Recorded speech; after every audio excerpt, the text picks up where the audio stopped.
Welcome to the Power of Design podcast. My name is Jack Ossa. I'm an architect, born and raised in Colombia, South America.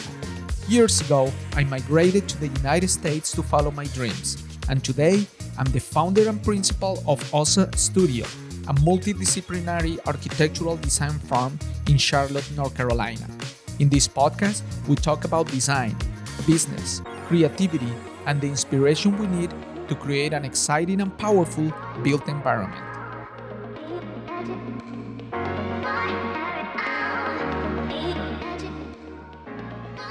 In this episode of the Power of Design podcast, Britt Loukos shares her journey as a real estate developer and entrepreneur.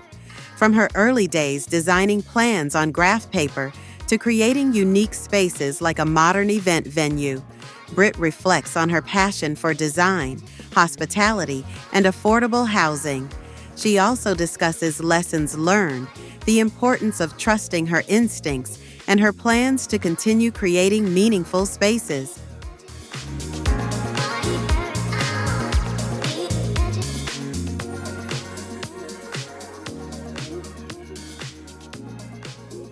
Britt, welcome to the Power of Design podcast. Thank How are you today? so much. I'm great. I'm honored. I'm really excited. I know we met, I don't know when, probably 4 or 5 years ago. Yeah. One time. And Yeah. since then, we just somehow stay in touch randomly. Yes, that's right.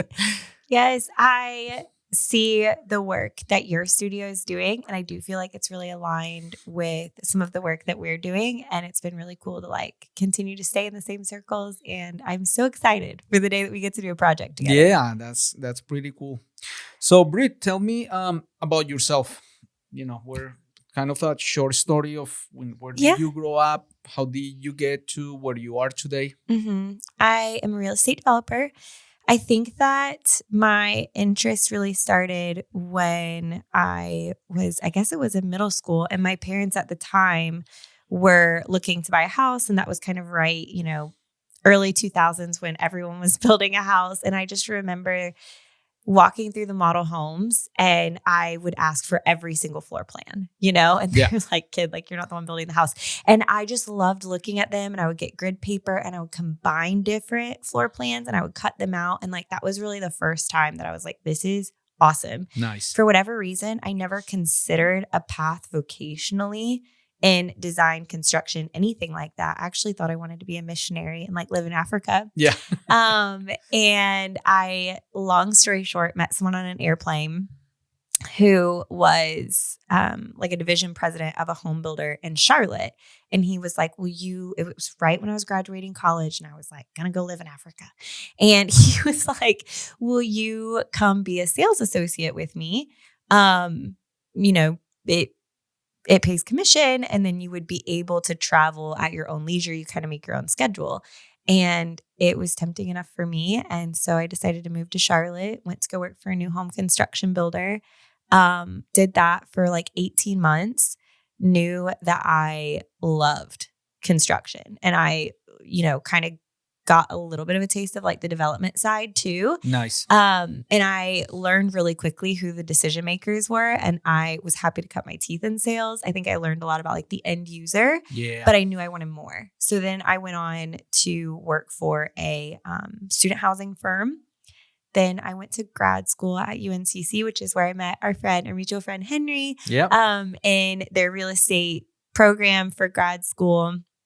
I worked at Kimley-Horn for a while. Oh, really? Yes. Doing what? Yes, so fun. The planning intern. Oh, so I was able to cool. learn all about planning and highest and best use. Mm-hmm. I spent 5 years at Grub, which was an incredible experience. Such a great group, just learning development there. Wow, I feel like I've had a lot of professional experiences. Yeah. It's only been recently that I've really worked in more of an entrepreneurial way. I feel like I've gotten to work under some really wise and gifted professional people that I really look up to. So I worked at, from there, I went to work for an investment firm in New York, and we did a lot of special situations. So if a property was distressed, we would come in, purchase it at a discount, get it operating again, and then we would resell it like to the retail market. So we would do that on like both luxury homes, golf courses, like a lot of really cool things. And that job is what really showed me like I am so passionate about creating cool spaces and creating a nice built environment. And now at that point, I was like starting to really understand how like the business side of it was going to work and like the investment side was going to work. Yeah. And I was like, okay, I want to do that, but make it cool. Sure. Like not just an investment banking asset that we're just like flipping to somebody else and it's cookie cutter. Like we can really actually drive returns and create a better environment for an end user and have way more fun doing it. That's awesome, man. I feel that sometimes is the part that most of other disciplines associated with construction, including architecture, is that sometimes you don't see the financial part, the numbers that are driving the deals. I see it like that's the matrix, the green numbers. Yeah. If you make that work, then the matrix works. Yeah. The project is built, people make money, there is design, there is construction, but if the numbers don't work, there is no project. It's true. It is very true. Yeah. And sometimes we don't see that, unless in architecture school, you don't really get a full understanding of that. Right. It's very high level. It's with experience that you get to understand. Yeah. Okay. I see where this is coming from, and you now you think like an owner. Right. That's where you start becoming more valuable. Yeah. Because it's not about the design. It's about how the design is a vehicle to achieve a goal and all the byproduct of great design and great construction that people can enjoy. Yes, exactly. And I really value like the real estate adjacent type businesses, that I'm starting to get into, which I'm sure we'll talk about because you're really selling the real estate, you know, and like the actual creation. That an architect has dreamt up. And I think that puts us in a really good spot on the business side of like being able to make something cool and also profitable, at the end of the day. So I think that's really fun. Cool. Tell me about what you do today. What my latest. Yep. Yeah. My latest project is we just finished an event space. So it's very modern, tons of glass. We have a greenhouse, a big curtain wall of windows. But tell me about before that. How did you get to that point? Yeah, yes. Okay. Good How did you come up with that idea? So I think that one of the really cool things about all entrepreneurs is there's not even just like one straight like A to B on why you end up somewhere. It's kind of this like culmination of life experience that ultimately like really builds and adds finesse like your professional resume. Yeah. So one of the things, and this is kind of crazy, is I met my husband and he was a professional skydiver at the time. Oh, wow. I know. So crazy. And he, that community is really interesting because they're all like very close friends. And so people would be skydiving and then other friends would be like sitting on the ground watching their friends jump. And then it was just like kind of an all day thing that you would spend all day at the drop zone, eating and hanging out and like listening to music. And at one point we were like, wow, it'd be so cool if there was like a greenhouse that you could, watch everybody from the sky, and still be like in a climate controlled space and just like, I don't know. I'm just always thinking about cool design. So like that would be really cool. I had some Airbnbs and I also had the experience of hosting, and I loved hosting, which is so funny because I find myself to be more of an introvert. But when it comes to like welcoming people into a space and like looking at all of the little details on how I can make their stay special and like making sure they have water by the bed and like putting those little touches on, I enjoyed hosting at my Airbnb so much. And then kind of the third thing is the last vocational position that I had before I left and like really went out on my own was at a private island. that was turned into a hotel, basically. You could rent the full island for like a full island book out stay. I know, so fancy. And so I got to learn a lot about hospitality there, and also about what it looks like to host like larger events. And I knew that I thought that was really fun. So kind of putting them all together, knowing that now at this point, we now have 3 children, but we had 2 little girls at the time. We knew we wanted to be a lot more involved with them. Knew I kind of wanted to live out in the country and have space. And what was that going to look like for our family in order to like be able to achieve that? Yeah. Like from a financial perspective, and work close to home and have something that's ours. And it ultimately, like after a lot of brainstorming and like thinking and praying through it, we're like, wow, a wedding venue would be, or just an event venue in general, would be perfect, because we would be able to design something beautiful and meaningful. Right. It would be special to a lot of families that we could host, and it would allow us to be close to our girls. Yeah. So win-win situation. It really is. Yeah. And it was really one of those things. I don't even know if there was like a light bulb moment, but it just slowly evolved into, it's like, oh yeah, like this is what we're going to do, and this is what it's going to look like. And I think it was over the course of really like 7 years of just like being on date nights and like talking about what would it look like if we were to build something like this, and it kind of evolved to what you see today. Yeah. Yeah. That's amazing. Yeah. Yeah. So when did you guys finish that project? October, and we're recording mid-December. So it's been about 6 weeks since our very first wedding, and we've had 12 events. Wow. Now. Yes. And nice. I think like it's a testament to the fact that Charlotte is so ready for modern architecture. Yeah. You know, and like something that's elevated and different and special and not cookie cutter. And I love barns. Like I have a barn, I have cows, like I'm a country girl. I'm wearing camo. Yeah. But we can also build things other than barns. Sure. And it can be accepted. And it, it works. Yeah, no, it's amazing. I've seen the pictures and it looks beautiful. Thank you. It's very clean. It goes very well with nature. Yeah. You know, with the background. It's very well done. Yeah. Looking good. What do you think was the biggest lesson you learned through the whole process of designing and building that space? Okay. It was my first commercial endeavor as principal. And I think just slowed down. You know, I really wanted to do what I said I was going to do. And I felt the pressure from myself to do that. So I opened up the book September 2023 and immediately, like same day, got 3 bookings for October 2024.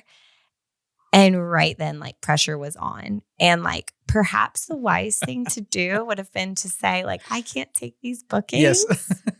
I didn't think people like, what small business like opens and then all of a sudden, like, I mean, it's not like they're buying like a bracelet or something. Like that's a huge investment. And, and then all of a sudden, like these people are like trusting me with their most important day of their life. Like immediately. Oh my gosh. No pressure. No, wise thing would have been to like pump the brakes and be like, actually, ladies, I don't think I'm ready. And instead I was like, well, we're going to do it. And it's going to be done. Yes. And I'm really proud of what came of it. But like, I definitely wish that in the design process, the MEP, and you were like a huge coach and advocate with me on that. So thank you so much. So many of the little things, honestly, if like you weren't there, would have gotten missed. Yeah. And I would have had a half-built building, and then I would have looked up and like the insulation wouldn't have been right because I didn't like consult Jack first. And so slowing down. That's a good lesson. Yes. What was the good what did you do right during that whole process? What are you very proud of? It's probably one of the first times that I've like fully trusted my gut. You know? That's huge. Yes. And I think being a principal and developer, and I have like subsequent other projects now that we've worked on and even completed. And I don't know if this is just a female thing. Like I hate to throw the female card out. Sure. But sometimes you're sitting at a table a lot of times with men who are 15 years my senior and frankly smarter than me. You know, I have no shame in being like the dumbest person in the room. I think that's a great place to be because you learn a lot. but you have a lot of opinions, smart people who are saying, you need to add the collar ties. You'll save so much money if you just do the collar ties. Instead of doing a 12 on 12 roof pitch, you can save you $200,000 if you just take it down to like an 8 on 12. Yeah. And it changes the whole look. Like, I don't want that. 100%.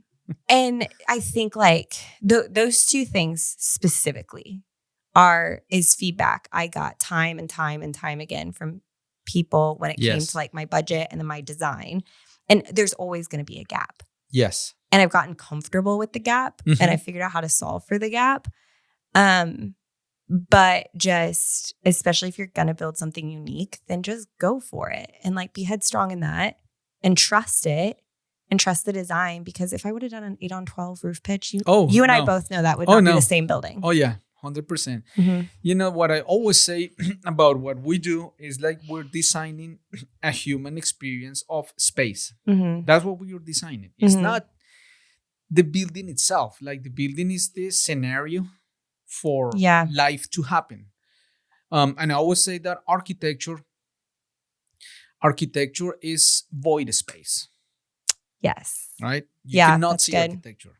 It's what's left once you put these walls, ceilings, roof, and you define and you give this emptiness that is vast and infinite, you give it definition, and then a human brain experience it. And if that experience is functional, beautiful, easy to do, and it facilitates what you need to do, that's what we're designing and that's what we're creating. And I feel that sometimes we focus too much. Let's build this as cheap as possible. Sure, that's one aspect of being efficient. But if now you're sacrificing the experience, if if you're doing something that is not aesthetically pleasing or not functional, or you can spend too much and also waste your money because you're not doing that. But I think designing the human experience, it's what we're all doing. Because I created this podcast because I said architects really take too much credit because they're like, oh, we designed this space and this company is growing and it's much better because we designed it. Sure, but you didn't build it. Like at some point you do one part and somebody goes and build it and they have a responsibility to do it one way. Same way somebody had to create the project one day and had to come up with a loan and with a pro forma, and then needs to work. And it's like we're all a team. Yeah. Creating the human experience, creating the spaces, the cities. So where we all can go and perform life at our best. Yeah. Yeah, that's good. Yeah, that's, I always try to get that perspective because that helps. And not everybody understands that. When we're working with projects that sometimes there are clients that they just want to buy something and we're like, okay, I'll give you what you want. Perfect. But it's amazing when you get a client that they're like, oh, yeah, I know what you're selling and they understand the value of what you're bringing. Why is this like this or why this like that? And they trust you. That's hard to earn the trust where they know they don't understand your decisions, but they trust. And I always say, just wait. Wait until the space is finished. Yes. Because it's so easy to panic. You're like, oh, this is looking, wait for the lighting because the space is going to be the whole thing completed. It's not just the walls. Just wait for the whole thing and then you will realize the impact that we're creating together. Yes. It's, jumping back to like the experience side of it and like how I got to where I was. I think that's one thing I'm really grateful for is participating on a lot of different sides of development. I have so much more respect, I think, for like every discipline, absolutely for like the finance team, to the engineers, to the contractors, even down to the subs, like we've kind of worked in all of those ways. I love real estate and I'm like such a nerd and I love every single part of it. And so it really is cool to like work with a team and it's like an orchestra, like a symphony that all comes together to make the space. And that sounds like so cliche and corny, but it is the truth. It is like very cool. Yeah. And it's been happening for hundreds of years. Yeah. Sometimes I'm like, we're building these simple buildings, but what did they build like 300 years ago? These massive cathedrals without electricity or computers, and they're still standing. Yes. With all kinds of beautiful statues or all this ornament. It's when I go to those places, I'm like, how did they do this? It's incredible. It is. I agree. The human potential and the collaboration. Wow. Because you need a lot of people collaborating at many different levels to make that happen. Yeah. And now with the tools that we have, we should be making, much better stuff. Yeah. Yeah, that's true. And in some ways, I think we are, I see some buildings and I'm just truly in awe now that some of my projects are starting to stabilize and like move on, talking about buildings that were created hundreds or thousands of years ago. I'm excited to travel more with more of like my design brain turned on, just to like sit back and admire things that, designers and real estate professionals, mathematicians really like that have gone before us and created something so stunning. Like we can pull so much inspiration from that. Oh yeah, 100%. Tell me about some of the other projects you have. Yes, I also have some apartment complexes and actually mobile home parks, which is really fun. But I think this is really interesting. And again, I think it just comes back to like being a nerd about creating spaces. Like I love it all and I like see the value in all of it. So I really feel like my creativity thrives when I'm doing the more like creative projects like the Lemon House and hospitality assets and things like that. And then the other side of it of like the way that the finances and the pro forma work, and also the way that we get to love and serve people on the naturally occurring affordable housing. Yeah. So coming into that space has been really unique because absolutely I think that the entire country can agree that we need more affordable housing and what is the best way. And what we do is just try to preserve what's already naturally occurring. So it's usually vintage assets, right? Like 70s, 80s, and crazy to say vintage is the 90s now in some instances when it comes to building products. And then we are creating spaces where people can live with dignity and respect. So the last thing I ever want to be is a slumlord. That is like not my MO at all. So we come in, we renovate the space in a way that makes sense for families, right? So I want to make sure like we have running clean water, we have safe electricity, we have, all of our carbon monoxide testers, all of our smoke detectors, things like that, which sounds so basic, but like that's what these spaces need. And it's crazy because we're purchasing these assets and they don't have that. Wow. Wild and like so pitiful, truly, that a landlord would continue to collect rent and like not just provide what I feel like is basic. Yeah. So we come in and we are doing that, but then we also aid with some different tenant packages that we provide. And I think that's like really what our sweet spot is there. So for instance, and I'm just going to like throw out some rough numbers here, but like Wi-Fi, a lot of kids need internet in order to do their homework at home. And it can also really help mom and dad have a step up. But in order to get your own internet, sometimes they, make you have a credit check or they're going to keep deposits. And then it's a, $75 a month or whatever. We bring the internet through and we usually sign on with a subscription. So the whole community has the same internet access. And then we're able to provide it back to the client with like no credit check or anything, just add it on to rent. And we, Nice. just add like $15, $20 a month, but we're saving them so much money. And then they don't have to go through all the headache. And then we make sure it all like stays up and running and works, especially like, again, there are kids that need that for school. Yeah, 100%. And so the fact that like we can just take that burden off of families and be able to save them some money. Like we don't upcharge on it at all. We just get it for a much cheaper rate because we signed the contract.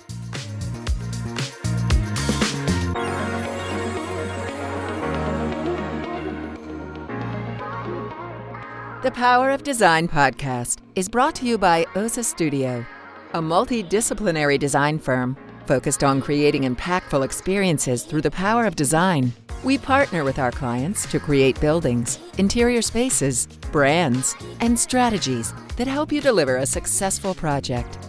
As a minority-owned firm, we are committed to building a diverse platform of curious and driven design professionals so we can together pursue our full potential. For more information, please visit us at www.ossastudio.com.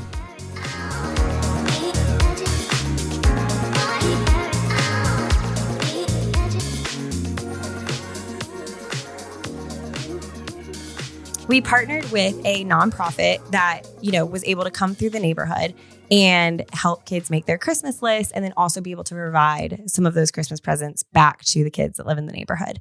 So I think it doesn't take a lot from us. It's just making those really simple calls and then filling in needs. And then when we're able to do things like that, that also frees, parents up and families up to be able to, make sure that all of their other needs are met too. So just really basic, simple things. We don't do anything. I don't feel like we don't do anything like out of the ordinary or crazy, just a little bit extra to make sure that we're, again, like preserving that naturally occurring affordable housing.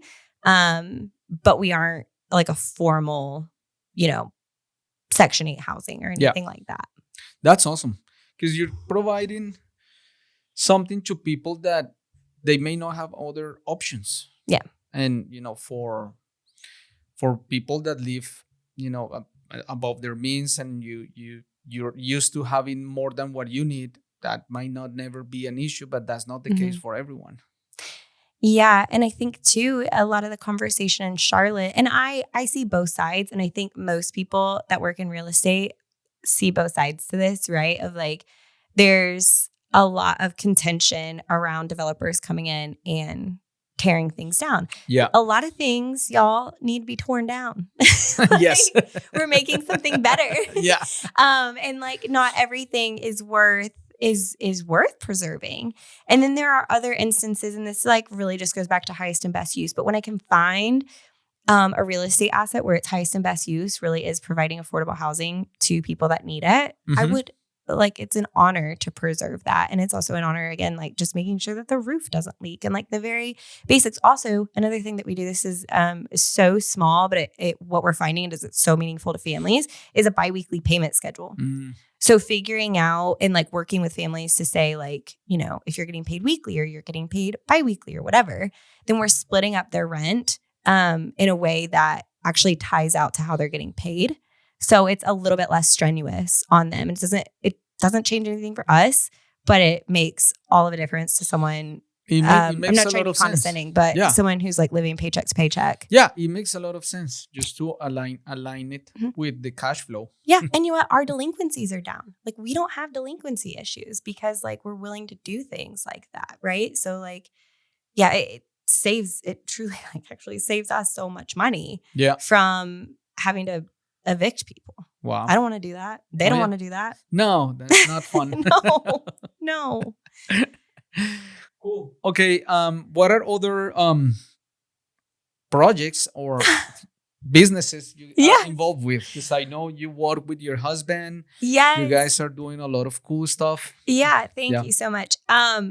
So my husband has a luxury millwork and furniture business called Rivco Designs.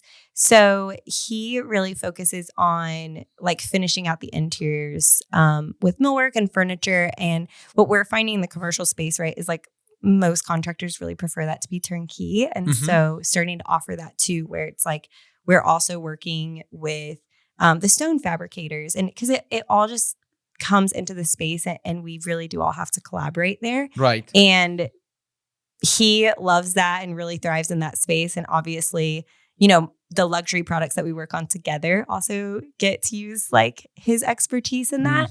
So I feel like it all works really well together. And we get to work together every day, which I think is really fun. I know most spouses, I tell people that we work together every day, or like today we had our annual planning meeting. Yes. And we spent all day together. And I can appreciate that it's a little weird, but it works really well for us. And we've gotten to a place too where we just have a very good professional understanding too, where like he knows exactly, which is nice because he builds a lot of things with me. Like they're both of our assets, but I'm not that handy, to be honest. So he's kind of building it for me in that sense. But he knows exactly like the style that I like, the colors that I like, the finishes that I like, how I want my trim to terminate, like all of that stuff he already knows. And it just saves us so much conversation and understanding when like we already have that mutual respect. We've worked on so many projects together that we just like get it and click. And we've been married now for 6 years. We've been together for 7. And I definitely feel like we're really hitting our stride with working together well. Yeah, it takes time, building a relationship takes time. Yeah. And experience is everything. This year is my 20th wedding anniversary. Wow, that's awesome. And I feel amazing. Yeah. Like our relationships, I feel like every time gets better and better. It goes to a different level because, each of us is changing and growing personally, and you're evolving as a human, but you're evolving at the same pace. Yeah. You might not be evolving at, equally, but it's the same pace. Yeah. And you kind of understand, when one is down, you help the other one. When the other one is down, you help him. And so it's really cool. Yeah. It's interesting how that works because the intensity is just the intensity of living with another human every day. It provides opportunities for everything. I understand why, all these statistics that most marriages, they fail early on, and it makes a lot of sense. Like it's sometimes I say it's like a lottery. Like you don't know. No. You just go through it and you don't know what you're gonna get. You don't know what you're gonna do, who you're gonna become. Yeah, that's the truth. Yeah, it's very, very interesting. It is. Yeah. Yeah, and it's cool. I was talking to a friend about it yesterday, and I feel like I was finally able to like start putting it to words because again, I feel like we've definitely over the last like 6 months. We also just finished building our personal house too. So we've had like a lot of like big projects. Yeah. Like client projects together. I feel like we like had that under wrap. And then we go to like build our own personal house. And I was like, ooh, this is a new level, babe. Like, wow. Yeah. Where you are like just a witness to their life, to your spouse's life. All of it, right? Like being their biggest cheerleader and the biggest person, like the first person that they call when they have like a huge win and a huge celebration, whether it's personal or professional. Oh, yeah. Is so special. And then also to be on the other side of it of like when things don't go well, like the first person you're calling is your spouse, Yes. And it's both. It's like holding each other accountable to the person that we say we want to be, and then holding space for that, and then celebrating the wins. Like all of it is like so cool to witness and to do together. Yeah, and you don't know anybody else in the world like the way you know your spouse. You know them so well, and they know you, and you don't have that with anybody else, and you will never have it. No, that's. And as an entrepreneur too, and I know that like you and your wife have both been on your entrepreneur journeys too, like it sometimes feels, I'm not trying to be negative, but sometimes it feels like everything is like caving in. I don't know if you've ever had those days. And every time the phone rings, you're just like, oh my gosh, I cannot handle another problem. Yes. And just like knowing that it feels like there's no one in your corner. Yes. But like, your spouse is, it's like a very encouraging feeling on those days in entrepreneurship when you're alone. What's huge with that, and we have 3 kids, you guys have 3 kids, and that's the to me that's the next level, because you can have all the issues and problems in the world, but when you see your kids, all that goes away. Yeah, because they need you. Yes. And they don't care about your problems. They don't. And you have to be there. And I feel that pulls you through, take a break or just be in a different mindset, because now that's another responsibility. I mean, we take so serious our work and what we do. Do we take parenting like 10 times a higher level? Yeah. And I see that as a very positive. I remember when I had my first son many years ago, where I don't remember what it was, but I had a job and I had an issue with my boss, a horrible issue. And I was avoiding confrontation. I didn't want to say anything, but I didn't feel good. And I remember seeing my son and said, how will I advise my son in this situation? What would I want him to do? And what I wanted for him is what I did, because I said, I need to do what I want him to do. And it was something that it made me uncomfortable, but he pushed me and I did it and I felt great. I was like, great. And I felt, a lot of things that I do that I don't want to do and I don't feel comfortable. I think about my kids, and like, if they ask me, I don't want to say what they need to do. I need to show them. And I said, this is how you do it. Or I did this. Let me share the experience.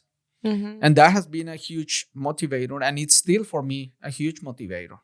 Wow. Yeah. That's going to be my top takeaway from this podcast. That was good. I needed that. Yeah. That is. Yeah. Because they're watching. I love that. And I think that there's like a softness for me that's come with parenthood, where when I can be very type A, and very like curt. And I had my first, and you don't realize until you have children like how self-absorbed you are. Yeah. And like if she would get sick, it was always like, like this is coming at the worst time because I'm so busy. And yes. I mean, I hate to say it, but I'm just going to be real. I'd be like kind of in my mind, like, how dare you get sick right now? I'm so busy. And like now with my third, who currently has, a little bit of a stuffy nose, and my mindset's so different. I'm like, praise God for your snotty nose, because I probably need to slow down and I need this cadence. Yes. Like, yes, I have 200 unanswered emails, and it's okay because I probably need to rest and I need to slow down, and you're forcing me into that, and I receive it. Yeah. Sure, you can take a 2-hour nap on me. And every time I turn my phone on with the blue light, she gets upset. So I can't even pick up my phone. And I'm like, this is probably good for both of us. Yeah. They're a gift. Nice. And they make me better professionally too. Even though I get less time to work, the work I do more is meaningful. Yeah. Yeah. That's exciting. Mm-hmm. Why don't you tell me a little bit about, the future? What are you thinking? What are your plans? What's the best version of yourself, your life in the next 5-10 years? Yes, thank you for asking. I am certainly a dreamer, so I feel like I have a lot of ideas. I definitely so now, the current season of life, I see so much need for family friendly design, I guess you could say, where it's still elevated, and still something really special and intentional, but maybe more on the family friendly side. So I don't know what that's going to look like in the asset class. I've kind of, not to spoiler alert, but I'm kind of maybe thinking about indoor play centers and things like that, but that are well done. Yeah. And well executed would be a dream. Still love hospitality and would like to create more of those types of spaces. Always very design forward, obviously still the math has to work and the business has to work, but I'm never going to sacrifice design, for profit. I have to have both or else I'm not doing it. Sure. Or there has to be the give back side, yeah. Because sometimes all three of those fitting together doesn't always quite work. But, I really want to stay in my lane on that and just continue to find ways to make beautiful spaces. But what that exactly looks like and what actual asset that's going to be, I'm definitely still thinking about. Yeah, yes. I know. Lots of ideas. Yeah. What advice will you give to, a young professional, someone who wants to, who has great ideas, but is kind of getting into, they have a job, they have these ideas, but they don't know if they can do it. Kind of jumping into believing in themselves and in their ideas. What advice would you give someone that wants to do something, but they're scared? Oh, that's such a good question. Okay, I think that there's two things, and they can both live simultaneously. One of the best things that I feel like I did, I was always ready to go out on my own and start my own business. And I basically from the time I was working at the new home construction, I was like, this is what I want to do. I want to go be a developer. And the timing I don't want to say it like never was quite right, because I mean, obviously I eventually got there.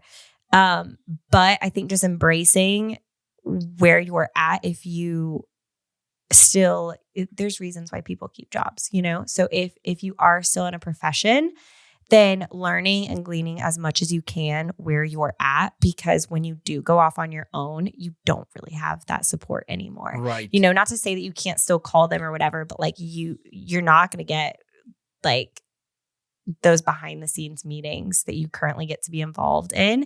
And a lot of times, like if you are working for a big company, there's both, like there's pros and cons to everything. And there's still so much to learn from a lot of those groups that have gone before us. And I'm like so glad, you know, like working for Grub was a wonderful experience. And even though, and at the time I thought that I was, you know, ready, and I was like itching and was like, I'm so ready to go out on my own. I learned so much during that time. And so I think just embracing that. And then also remembering, which is why they both kind of have to live simultaneously in your heart, is nobody knows. Right. Like you're not the only one. Like, I don't know. You probably didn't know what you didn't know. Yeah. And at some point you have to say like, okay, like this is as ready as I'm going to be. This is, you know, as good of a condition as I could possibly enter the marketplace into. And I just have to like step forward in faith and know that you don't know everything, but just having the tenacity to figure it out and the grit, honestly, to like suck it up and figure it out, even when it's hard. Because you don't have any, I mean, other than like friends, but like ultimately at the end of the day, if that's a choice that you are going to make, it all falls on you. And you don't get to say, I don't know. Right. Like you don't. Yes. With any of it, right? Like the taxes, the accounting, whatever. Like, you still, but it's still on you to like hire the CPA or like go to the bank and ask, or, you know, whatever the thing is.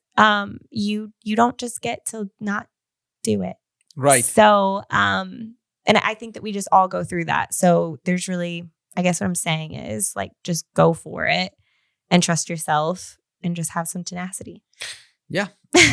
Man, that's the truth. And I feel that sometimes we're looking too much outside at others, and we all have our own very unique and specific and special journey. There is no template. Right. Yeah. Some people start a business at 13 years old. Some people at 46.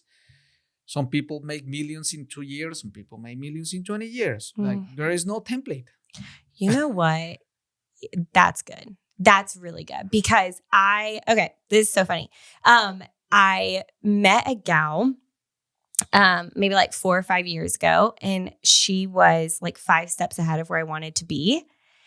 And still to this day, I look up to her, but I looked up to her so much, and I literally like looked at all of the steps that she made, and I wanted to just copy and paste that for myself. Right. And it didn't work, you know, and it didn't work because it wasn't authentic to me.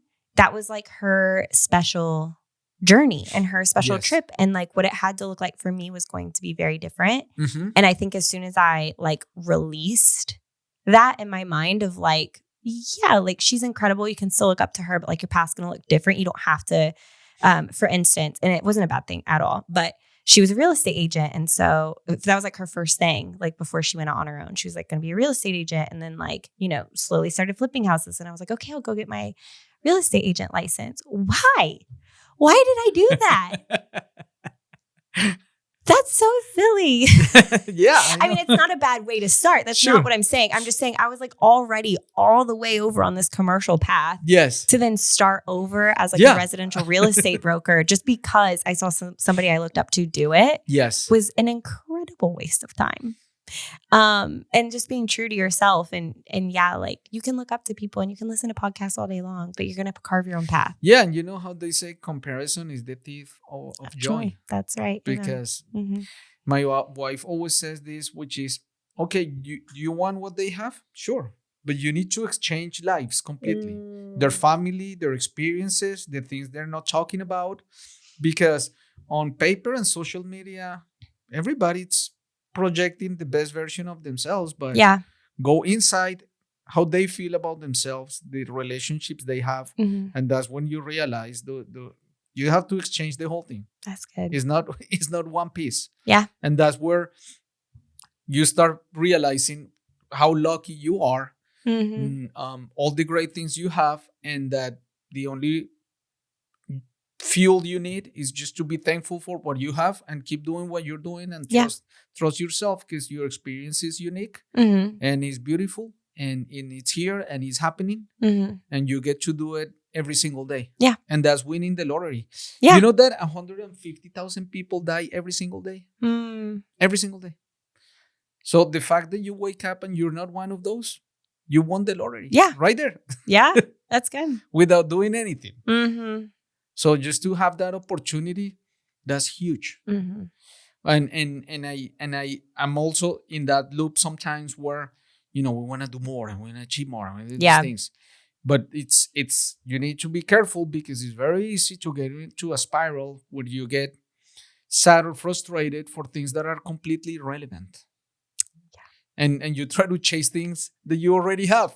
Mm-hmm.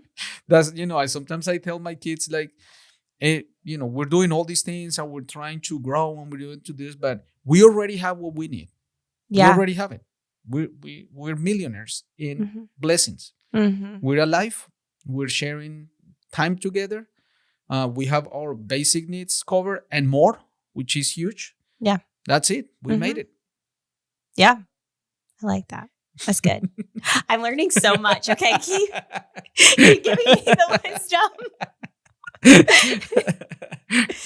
What do you think about the wine? It's really good. Yes. Yes. No sugar, no headaches. Really? Yes, it's organic. Wow. Yeah. Yeah, it's incredible. And I'm so glad you chose a red, because I love red wine. Yeah, that's my favorite. So, I've talked about this in the podcast before. My wife started this business. So we actually, in 2019, we went to Spain to visit a friend of hers that she's still living there in Barcelona. Okay. My wife went to, she grew up in Venezuela and she went to political science school in Venezuela. Oh. So one of her friends that she went to political science with was in Barcelona. So we went in 2019, December. It was exactly when COVID hit. So when we came back, next week, COVID hit, and the first countries were Italy and Spain. So we were very lucky, because 1 week later, we would be stuck in Spain probably for months. So when we came back, I remember my wife had been with our kids at home for about 10 years. And her friend and her, they were started talking about, we should do something. Why don't we start a business? And her friend was, oh, I live right here by these vineyards that they're creating wine for, hundreds of years, the most amazing wine. And they're like, oh yeah, we're going to start a business. And so they told me that we're going to start importing wine. I was like, great. But don't start importing wine. If you're going to do all the work, create your own brand. And that was the big ticket. Wow. Create your own brand. Because now you own the brand. Because you still need to do the whole transaction. You need to bring it. You need to do all the paperwork. You need to pay for all the licenses. But getting the brand, I think that was the biggest thing for the business that now is gaining a lot of traction, because now it's her brand, it's her values that she's bringing, all about women helping each other, growing a business after being at home with your kids, healthy drinking.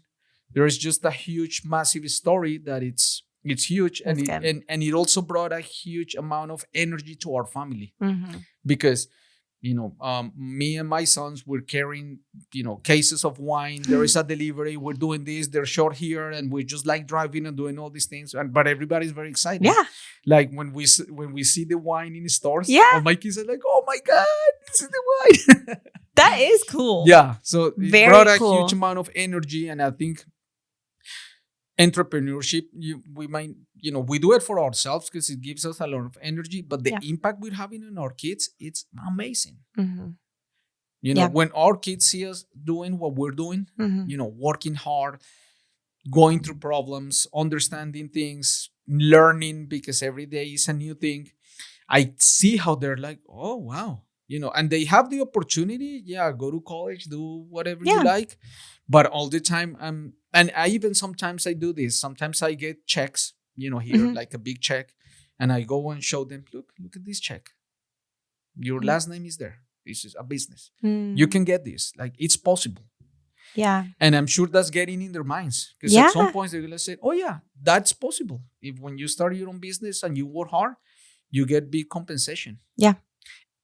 In the United States. Yeah. Now, that's not possible everywhere else. Mhm. That's the other thing that I'm very thankful for, is that there are many places in the world that you can have all the energy you have and all the great intentions, and the system just doesn't allow it. Yeah. Mm.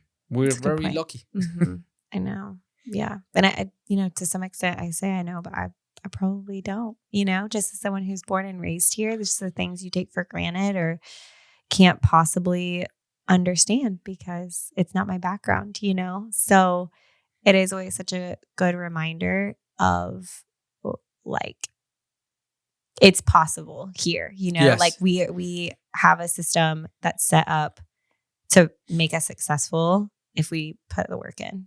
Yes. Mm-hmm. And that's, most people in the world, they don't have access to Mhm. that. Yeah. All right. My last question for you Yeah. is, do you have a question for me? Oh, gosh. Or multiple? Oh, man. Okay. Dang, I should have kept. I mean, it's so, like I said, I feel like I am learning just so much in this organic conversation and enjoy it so much because you're, so many steps ahead of my journey. And so I just feel like there's a lot to learn. But I guess I kind of want it to maybe be project based. Sure. Anything. I mean, if you could, which I guess you do get to build anything, conceptually build anything, what would you choose? Oh, wow. That's a great question. What building type? Yeah, what building type that you haven't built yet? Interesting. I will say, and this is still possible, my own home. Yeah, because out of all the building types, so you have, buildings, they all have a function, right? So the office, you go work. Now, I designed my office, Yes. which that checks the box right there. I know, I'm and sure that was a dream. And I love it. I still come here and we look at it and we're like, oh my gosh, this is crazy. I know. An idea in my mind and it's here. But, and I don't do residential design much. Mhm. I'm pure commercial. But I think your home is, when you are with your family creating those experiences. Mhm. I really like that. And not even thinking about, modern and looking like this and all these beautiful designs that I see all the time, but something very custom to how your family lives Mhm. and how it interacts and how you grow and the space adapts of how you grow. Because, when you go live at a place that is already built, well, you accommodate your life Yeah. to be like that. But maybe designing based on how you communicate, how you circulate, what you do, Mhm. the basic preconceptions of a house design, the kitchen and the bedrooms and all these things. And it works, but going one layer deeper Mhm. to make it really for your own experience Mhm. of life with your family. Yeah. Yeah, I even said things that I haven't thought about. That's a really good question. Mm. Yeah. Yeah. And I've designed my own home like 3 or 4 times and I never built it because, it's that same issue. Like I become over detailed and I want to make it perfect and I have all these ideas, Mhm. but I want to do it. That'd be fun. Yes. I think the other thing with that though too is like what your family needs today, is different from what you need in 5 years. Mm-hmm. So I think that's one thing. Again, like I just really love creating and like designing real estate spaces, and so I don't think they were wrong, but even things that I drew out and dreamt up for our own personal house like 2-3 years ago, like are kind of irrelevant now, just because the season of life changes and it happens so fast. Like everybody says it, but it's so true. Like truly just like what 2-year-old needs versus what a 5-year-old needs, like night and day, and so like now that my kids are starting to get into sports, I'm like, wow, I need a really big drop zone. And even a year ago when they weren't into sports, like I didn't know that I needed that. Yes. So there's just little things like that, I'm sure is constantly evolving. That to me is the perfect architecture is an architecture that changes with you. Yeah. But right now that's still not possible because you cannot move a wall. Yeah. There are some systems where you can do like partitions that you drop from the ceiling, or there's some movement, but it's not there yet. But I think eventually architecture should be completely plastic. It moves and evolves with you, and it will get there. I mean, with technology, there are no reasons why it should be so static. Yeah, because I think that's the biggest issue with built environment. It's just static, and it responds to a specific moment in time with certain technology and materials, and it stays like that. Yeah, that's a good point. Yeah, cool. Thank you. All right, Britt. Thank you so much for your time today. I'm excited about what you guys are doing and the plans that you guys are doing, and I look forward to staying in touch and hopefully doing some projects together. Yes, that'd be so fun. Thank you.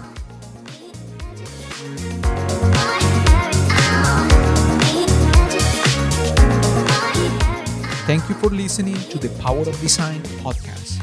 Please remember to subscribe, rate, and review if you like this content. And find us online at thepowerofdesignpodcast.com. I invite you to join my mission to become a better version of yourself through the power of design.